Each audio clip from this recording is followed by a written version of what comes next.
Hello everyone, welcome to your YouTube channel solve the finance. And आज का topic होने वाला है how to use index function with sum function. And आज से ही हम अपनी एक एक्सेल सीरीज शुरू कर रहे हैं जिसमें हम सारे एक्सेल के इंपॉर्टेंट फार्मूलाज आपके साथ डिस्कस करेंगे with practical data and practical application of their data, जिससे कि आपकी अपने ऑफिस में अच्छी तरीके से एक्सेल को ऑटोमेटिक तरीके से काम मिल ला पाए, जिससे आपका समय कीमती समय बचे और आप परफॉर्म बेटर कर पाए और आपका टाइम बचे, राइट। तो हम क्विकली जंप कर लेते हैं अपने इस फॉर्मूले पे कि ये काम कैसे करता है। सपोज करो आपने ये सारे पैरामीटर्स देखे होंगे कि sales, revenue line, cost lines, ये तो आपके जेनरिक आपने अपने पीएनएल में देखे ही होंगे कि इतने सारे एक्सपेंस के इसके हेड्स होते हैं जिसको आपको पीएनएल में दिखाना पड़ता है क्या खर्चा है क्या नहीं है। तो ये हो गया आपका मंथ वाइज आपकी cost lines, means month wise expenses का sum, and this is a YTD value. तो ये सम वाला फंक्शन काम कैसा करेगा कि सपोज करो आपको एक पर्टिकुलर वैल्यू चाहिए कि सपोज करो आपको अप्रैल की वैल्यू चाहिए तो आपको अप्रैल की वैल्यू मिल जाए, लेकिन सपोज करो आपको अप्रैल प्लस मई की वैल्यू चाहिए तो आपको मिल जाए, और आपको ऐसे करके ये अप्रैल मई जून जुलाई अगस्त सबकी वैल्यू चाहिए तो आपको वैसे मिल जाए, राइट।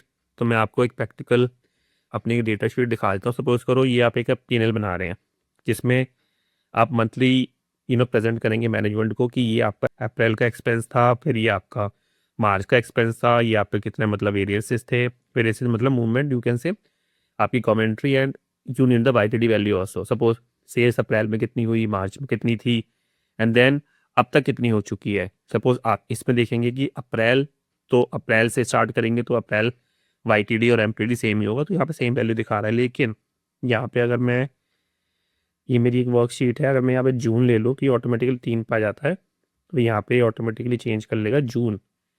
जैसे आप देख पाएंगे कि this is monthly data June, but जैसे हम यहाँ पे देखेंगे, यहाँ पे देखो ऑटोमेटिकली ये 3 महीने का डेटा आ चुका है।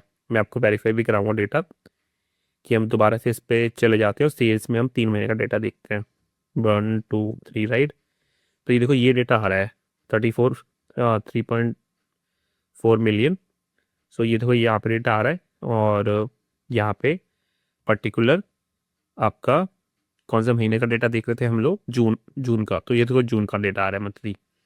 तो ये कैसे आ रहा है, सपोज करो ये मैंने यहाँ पे फॉर्मूला लगाया सम सम का आपने फॉर्मूला देखा ही होगा कि सिंपली ये सम करता है जो भी आपको रेंज देंगे, लेकिन ये रेंज कैसे सिलेक्ट करेगा। तो वही सारा खेल है इसके अंदर कि आपने स्टार्टिंग यहाँ से करी सम D4, एंड जो नेक्स्ट नंबर लेके आना है आपको, सपोज करो E4 लेके आना है या F4 लेके आना है या G4 लेके आना है, वो हम इंडेक्स के माध्यम से उठाएंगे, राइट, जिससे आपका नंबर वही कॉपी हो जाए। सपोज करो इसके लिए हम करेंगे इंडेक्स D4 से O4, ये आपके कॉलम्स हो गए यहाँ तक एच तक, क्योंकि मैंने हाइड किया हुआ है, ये दिसंबर तक है तो यहाँ तक ओ तक गया हुआ है, राइट। तो ये वाला पूरा हमने कॉलम का रेंज सेलेक्ट कर लिया एंड कवर T5, और हमने ये सिलेक्ट कर लिया कि कवर में हमारा ये वाला जो D5 का नंबर है, सपोज करो 3, इसका क्या मतलब हुआ कि कौन से कॉलम तक का हमें नंबर लेना है। तो इसका मतलब ये हो गया कि ये जो नंबर यहाँ पे थ्रो करेगा now, it would be D4, और वहाँ पे 3 लिखा हुआ है तो ये D7 तक लेगा, 3 कॉलम को सम कर लेगा, 1 2 3। तो D4 is the starting and D7 लेके आना है, तो हम ये वाला फॉर्मूला अप्लाई कर सकते हैं, राइट, सिंपल तरीके से। अब सपोज करो मैं यहाँ पे 4 कर देता हूँ, 4 कर देते हैं तो हमें 4 आ जाएगा। तो ये ऑटोमेटिकली जो नंबर उठाएगा वुड बी योर आपका जी, मतलब 1 2 3 4। दोबारा से देख लेते हैं, 1 2 3 4, ठीक है, 3511, और आपका MIS में भी यही आ रहा है, मंथली नंबर आपका 1110, जो आपका ये 110 जुलाई का नंबर है, राइट।